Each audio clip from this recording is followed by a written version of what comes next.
बारहाटीपुरा रे उद्घाटित है गणमाध्यम सूचना केन्द्र। केन्दुझर जिलार बृहत मकरमेला बारहाटीपुरा ठारे प्रतिवर्ष पालित हो आसुछि। केन्दुझर जिलार यह ऐतिहासिक बारहाटीपुरा मकरमेला संक्रांति दिन आरंभ होइछि। एही अवसर रे मीडिया सेल बा गणमाध्यम सूचना केन्द्र उद्घाटित होइछि।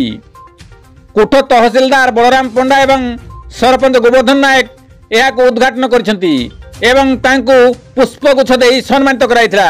तांको सहित बारहाटीपुरार पीएस मेंबर दयानिधि पात्र, वरिष्ठ मुक्तियार कमलाकांत सेठी, स्वेच्छासेवी भगवान बेहेरा, प्रताप किशोर बारिक, जुल्फिकर अली भोटो, पवित्र मोहन सिंह, तपन कुमार बेहेरा,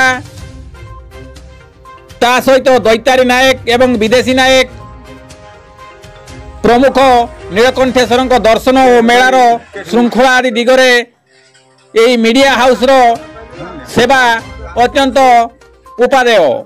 प्रशासनिक मीडिया एवं ग्रामवासी सहयोग रे यही सेवा चलुथिबा सरपंच खुशी व्यक्त करिसंती।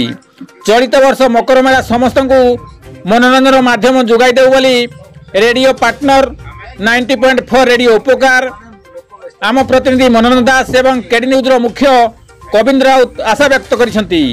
मनोरंजन दास का रिपोर्ट, केडी न्यूज उड़िया। अवसर में आज गणमाध्यम सूचना केन्द्र उद्घाटन कले कौन कहे केमती यात्रा परिचालना होची गणमाध्यम कौन आवश्यकता रही। बारहाटीपुरा मकर मेला तो गणमाध्यम स्टल विगत दिन पड़ी आसमर जो गणमाध्यम स्टल आमर मकर मेला किसी सूचना जनसाधारण को जनईदेव आमर दृढ़ विश्वास अच्छी। मकर मेला आमर ये सब प्रकार भी व्यवस्था अच्छी। आपणकर जो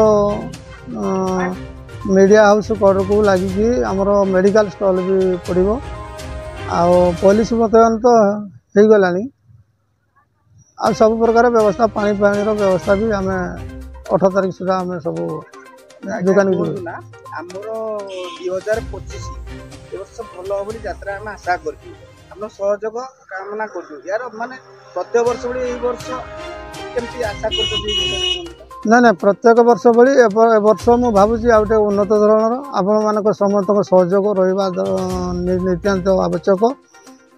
आउ सुंदर भाव में आम कि मेलाटी को सारिबा तापाई आम समस्ते सजग होते पड़ो। आ मकर मेला तो सब वर्ष भिड़ जमी रुए से भाया हुए तो लगिपे वर्षा जदि न हुए भल मेला भी हो पार।